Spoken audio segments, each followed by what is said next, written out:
শক্তি এক অত্যন্ত বিচিত্র বস্তু, বা বলতে পারেন অনুভূতি। পিতা সবসময় চান যেন তিনি তার শক্তি পুত্রকে সঁপে দিতে পারেন, যাতে সে শক্তিশালী হয়, যাতে তার মঙ্গল হয়। তার পুত্র সবসময় চায় যাতে সে পিতার সেই শক্তি লাভ করে, কিন্তু সেই শক্তি লাভ করার জন্য পুত্র হওয়া যথেষ্ট নয়, যোগ্য পাত্র হতে হয়। আসুন আপনাকে সহজে বোঝাই। যদি আপনি সুপাত্র হন আর আপনাকে শক্তি দেওয়া হয়, তাহলে আপনি সেই শক্তির গুরুত্ব বুঝবেন, কোথায় সেই শক্তি প্রয়োগ করা উচিত সেটা বুঝবেন। আর এটা যেহেতু অর্জন করা শক্তি হবে, সেই শক্তির অপব্যবহার হবে না। কিন্তু যদি এই আপনি কুপাত্র হন আর যদি আপনাকে এই শক্তি দেওয়া হয়, তাহলে কি হবে? দেখতে গেলে এই শক্তি আপনি দান হিসেবে পেয়েছেন, তাই না আপনি এই শক্তির গুরুত্ব বুঝবেন আর না এর প্রয়োগ আপনি জানবেন। তার অপব্যবহার হওয়া সুনিশ্চিত। তাই যদি আপনি কোনো শক্তি অর্জন করতে চান, তাহলে আগে তার যোগ্য হয়ে উঠুন। পুত্র নয়, পাত্র হয়ে উঠুন। আর আমার সাথে ভালোবেসে বলুন, রাধা রাধা। কথায় আছে, প্রত্যেক পুত্র তার পিতার প্রতিচ্ছবি হয়, আর সমস্ত প্রতিচ্ছবি চায় যেন সে তার অস্তিত্ব প্রাপ্ত করতে পারে। পুত্র চায় সে যেন তার পিতার মতো হয়, বা কখনো কখনো তার থেকেও শ্রেষ্ঠ হয়। সেটা কোনো অনুচিত ব্যাপার নয়। অনুচিত তখন হয় যখন পুত্র নিজের পিতার মতো হবার স্বপ্ন পূরণ করতে গিয়ে বা তার থেকেও শ্রেষ্ঠ হওয়ার স্বপ্ন পূরণে অনুচিত পথের আশ্রয় নেয়। কারণ তারপরে সে তার পিতার গুণগুলি আত্মসাৎ করতে চায় না। সে শুধুই এটা চায় যে সংসারের চোখে যেন আমি শ্রেষ্ঠ প্রমাণিত হই। এটা অনুচিত।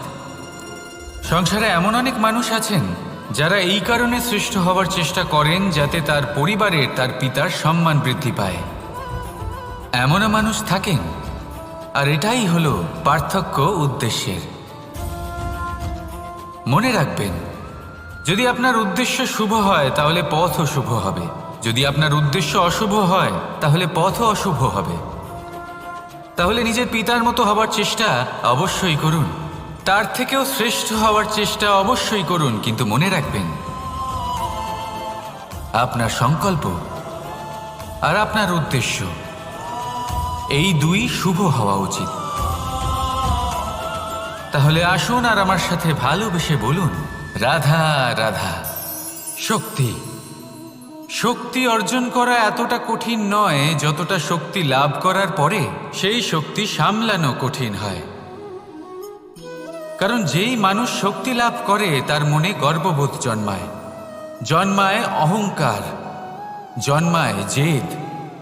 তাই শক্তি প্রাপ্ত করার সাথে বিনম্র থাকাও অত্যন্ত আবশ্যক। আর এটা আমাদের শেখা উচিত বৃক্ষের থেকে।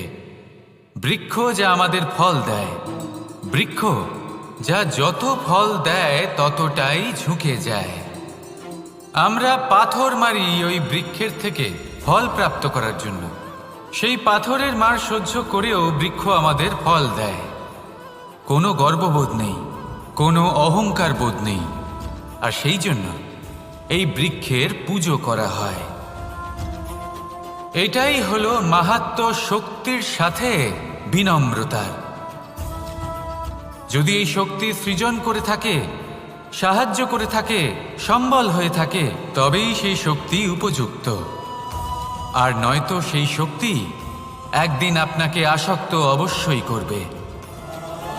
তাহলে শক্তি অবশ্যই অর্জন করুন, কিন্তু তার সাথে সেই শক্তি সামলানোর মতো বিবেকও আপনাকে অবশ্যই জাগ্রত করতে হবে। তাহলে আসুন আমার সাথে ভালোবেসে বলুন, রাধা রাধা। অহংকার অত্যন্ত বলশালী হয়। এই অহংকার মানুষকে কখনো নত হতে দেয় না। অদ্ভুত ব্যাপার, এই অহংকার যা মানুষকে কখনো নত হতে দেয় না, সেটাই তার পতনের কারণও হয়ে দাঁড়ায়। যেখানে মানুষ এটা ভাবতে শুরু করে যে শুধুমাত্র সেই যোগ্য, সেখান থেকেই তার পতনের আরম্ভ। ঠিক কিনা? দেখুন, যদি কোনো মানুষ এটা ভাবে যে আমি সব কিছু করতে পারি, তাহলে তা হলো বিশ্বাস। কিন্তু যদি সে এটা ভাবতে থাকে যে শুধুমাত্র আমি এই কাজ করতে পারি, তাহলে তা হলো সেই ব্যক্তির অহংকার। আর এটা আপনাকে বিনাশের দিকে অবশ্যই নিয়ে যাবে। মনে রাখবেন, যখন আমি আর শুধুমাত্র এই দুই এক হয়ে যায়, সেখান থেকে আপনার পতনের সূত্রপাত হবেই। তাই আপনি কখনোই এই অহংকারের চক্রব্যূহে ফেঁসে যাবেন না। বিশ্বাস রাখুন নিজের ওপর এবং অন্যের ওপরও। আর মনে রাখবেন, বিশ্বাসের মধ্যে বিশ্বের প্রত্যেকটা বস্তু বসবাস করে। তাই এই অহংকারকে ত্যাগ করে ফেলুন আর আত্মবিশ্বাসের ওপর মনোসংযোগ করুন। আর আমার সাথে ভালোবেসে বলুন, রাধা রাধা। মানুষ নিজের জীবনে ঈশ্বরকে খুব মান্য করে, ওনার জন্য কি না করে। ভিন্ন ভিন্ন নামে তাকে স্মরণ করে, তাকে পুজো করে, তার আরাধনা করে। সে জানে যে ঈশ্বর তাকে শক্তি অবশ্যই দেবেন, তাকে সাহায্য অবশ্যই করবেন। কিন্তু যখন প্রশ্ন আসে গুরু এবং ঈশ্বরের, তখন গুরুর মান কখনো কম হওয়া উচিত নয়। কারণ সত্যি বলতে কি, গুরুই হলেন সেই সিঁড়ি যা বেয়ে আপনি ঈশ্বরের কাছে পৌঁছানোর পথ খুঁজে পাবেন। সেই পথ আপনি গুরুর থেকেই পাবেন। গুরু না থাকলে আপনি কখনো ঈশ্বর লাভ করতেই পারবেন না। আর জীবনে অনেক সময় লক্ষ্যের থেকেও অনেক বেশি গুরুত্বপূর্ণ হলো পথ। তাই এই পথের সম্মান করতে শিখুন, অর্থাৎ গুরুকে সম্মান করতে শিখুন। কারণ গুরুই হলেন পরমেশ্বর। তাহলে আসুন আর আমার সাথে ভালোবেসে বলুন, রাধা রাধা। আপনার জীবনে আপনার প্রকৃত বন্ধু আসলে কে? আপনার সব থেকে শ্রেষ্ঠ মিত্র আসলে কে? তিনি যিনি সময় এলে পরে আপনাকে সাহায্য করেন, নাকি তিনি যিনি সময় এলে পরে আপনাকে অর্থ দেন? দেখুন, আমরা হলাম মানুষ, আমাদের জীবনে লেনদেন চলতেই থাকে। এটা আমাদের জীবনের অভিন্ন অংশ। কিন্তু অনেক সময় এমন হয় যে আমরা তাকেই নিজের প্রকৃত বন্ধু বলে মনে করি, যিনি আমাদের একটা বহুমূল্য উপহার দেন, ঠিক কিনা? এবার আপনার জীবনে সেই বহুমূল্য উপহার কোনটা, ওই অমূল্য মিত্র আসলে কে, সেই সিদ্ধান্ত হলো আপনার। কিন্তু যদি আপনি আমাকে জিজ্ঞেস করেন, তাহলে আমার মতে স্বর্ণ, হিরে, মুক্ত, ধন এগুলো বহুমূল্য নয়। বহুমূল্য হলো সঙ্গ, যখন আপনি একা হয়ে যাবেন, সময়, যখন আপনার তাকে প্রয়োজন হবে, সমর্পণ, যখন আপনার বিশ্বাসের প্রয়োজন পড়বে। যে মানুষ আপনার প্রতি এই 3 গুণ প্রদর্শন করেন, যিনি আপনার কঠিন সময়ে আপনাকে অবশ্যই সঙ্গ দেবেন, যখন আপনার প্রয়োজন পড়বে আপনাকে অবশ্যই সময় দেবেন, আপনার প্রতি সম্পূর্ণ সমর্পিত থাকবেন, সেই হলো আপনার আসল মিত্র, সেই হলো আপনার প্রকৃত বন্ধু। কারণ সত্যি বললে, বন্ধুত্বের অর্থই হলো নিজেকে সম্পূর্ণরূপে কারোর কাছে সমর্পণ করে দেওয়া। তাই আপনার সেই বন্ধুর জন্য নিজের প্রাণ উজাড় করে দিন আর ভালোবেসে বলুন, রাধা রাধা। মানুষ জীবনে 3টে কাজ অবশ্যই করে থাকে। কিছু দান করে, কিছু গ্রহণ করে, আর কিছু ত্যাগ করে দেয়। এটাও ভাবতে থাকে যে এটা করলে কিভাবে করবে। দেবার জন্য পর্যাপ্ত ধন নেই, নেবার জন্য সংসারে অত স্নেহ নেই, আর ত্যাগ করার জন্য জীবনে এত সুখই নেই, তাহলে কিভাবে করবে? আসলে আমরা বস্তুগত চাহিদা অর্জনে এত ব্যস্ত হয়ে পড়ি যে আমরা বুঝতেই পারি না যে কি নেবার আছে, কি দেবার আছে, আর কি ত্যাগ করার আছে। তাহলে আজ আমি আপনাকে বলেই দিই, মনে রাখবেন এই 3টে গুরুত্বপূর্ণ গুণ, 3টে গুরুত্বপূর্ণ কথা। দেবার জন্য আছে দান, নেবার মতো আছে জ্ঞান, আর ত্যাগ করার মতো আছে অহংকার। যখন আপনি দান করতে শিখে যাবেন, জ্ঞান অর্জন করার শক্তি আপনা থেকেই আপনার মধ্যে চলে আসবে। আর যখন এই জ্ঞান আপনার মধ্যে প্রবেশ করবে, অহংকার আপনা থেকেই আপনার থেকে দূরে চলে যাবে। যে ব্যক্তি এই 3-এর মধ্যে ভারসাম্য বজায় রাখতে পারে, তার বর্তমান, ভূত, ভবিষ্যৎ, লোক, পরলোক সব কিছু শুধরে যায়। যেই দিন আপনি দান করতে শিখে যাবেন, জ্ঞান আহরণ করতে শিখে যাবেন, অভিমান ত্যাগ করতে শিখে যাবেন, আপনার সর্বশক্তিশালী সর্বশক্তিমান পরমেশ্বরেরও প্রয়োজন পড়বে না। কারণ তখন ঈশ্বর আপনার মধ্যেই বাস করবেন। তাহলে আসুন আর আমার সাথে ভালোবেসে বলুন, রাধা রাধা। জীবনে অনেক সময় সমস্যা আমাদের চারদিক থেকে ঘিরে ফেলে। এই সমস্যা নানান ধরনের হতে পারে। আর্থিক সমস্যা হতে পারে, পারিবারিক সমস্যা হতে পারে, কোনো সম্পর্ক নিয়ে সমস্যা হতে পারে, কখনো কোনো দৈনিক সমস্যা হতে পারে, কখনো কোনো দ্বন্দ্ব হতে পারে, অনেক সমস্যা হতে পারে। কিন্তু যখনই কোনো সমস্যা আসে, আমাদের মনে তার জন্য একটা উত্তর অবশ্যই থেকে থাকে, যা আমাদের অন্তরে রয়েছে। একে আমরা বলি আত্মা। আত্মা হলো পরমাত্মারই রূপ, আর পরমাত্মা তা কখনোই কিছু অনুচিত চাইবে না। তাই তো এই আত্মা খুব ভালো করে জানে যে কোনটা উচিত আর কোনটা অনুচিত। যদি আসল বিষয়ের কথা বলি, তাহলে আপনাকে নিজের মনকে বুঝতে হবে। কারণ আত্মা তো পরমাত্মা থেকেই আসে, কিন্তু এই মন মানুষ জন্ম থেকেই প্রাপ্ত করে, যার বিকাশ হয় এই সংসারকে দেখে। যেদিন আপনার এই মন আর আপনার এই আত্মা এই দুই এক হয়ে যাবে, আত্মসাৎ হয়ে যাবে, সেদিন আপনার জীবনে না কোনো সমস্যা থাকবে, না কোনো ঝঞ্ঝাট থাকবে, না কোনো সংকট থাকবে। কারণ আপনার কাছে সেই সমস্ত সমস্যার, সমস্ত বিপদের সমাধান থাকবে, আর তাও আপনারই অন্তরে। তাহলে আসুন আর আমার সাথে ভালোবেসে বলুন, রাধা রাধা। ভক্তি আর শক্তি, এই দুইয়ের মধ্যে সম্পর্ক অত্যন্ত সরল। মানুষ ভক্তি করেন যাতে তিনি শক্তি লাভ করতে পারেন, আর শক্তি লাভ করার পরে ভক্তিভাব ভুলে যান, আর শক্তির প্রতি আসক্তিতে মত্ত হয়ে যান, আর সেখান থেকেই তার বিনাশ শুরু হয়। কেন? কারণ ভক্তির দ্বারা প্রাপ্ত শক্তি অন্য কারোর হিতের জন্য ব্যবহার করতে হয়, অন্য কারোর মঙ্গল করার জন্য ব্যবহার করতে হয়, কারোর বিনাশের জন্য নয়। এবার যদি আমি আপনাদের একটা উদাহরণ দিয়ে বোঝাই, তাহলে কোদাল দিয়ে আমরা মাটি কোপাতে পারি, একটা গর্ত খুঁড়তে পারি, যাতে একটা নতুন বৃক্ষ জন্ম নিতে পারে। একটা বৃক্ষ যা অন্য জীবকে ফল প্রদান করবে, যাত্রীদের ছায়া প্রদান করবে। কিন্তু এই কোদালের ব্যবহার যদি আমরা অন্য কারোর ক্ষতি করার জন্য করি, তাহলে ক্ষতি শুধুমাত্র আমাদেরই হবে। তাই জীবনে যদি আপনি কোনো শক্তি লাভ করেন, হয়তো ভক্তির দ্বারা বা অন্য যেখান থেকেই হোক, তার সদ্ব্যবহার করতে শিখুন, নয়তো এই প্রাপ্ত শক্তি আপনার পতনের কারণ হয়ে দাঁড়াবে। তাহলে আসুন আমার সাথে ভালোবেসে বলুন, রাধা রাধা।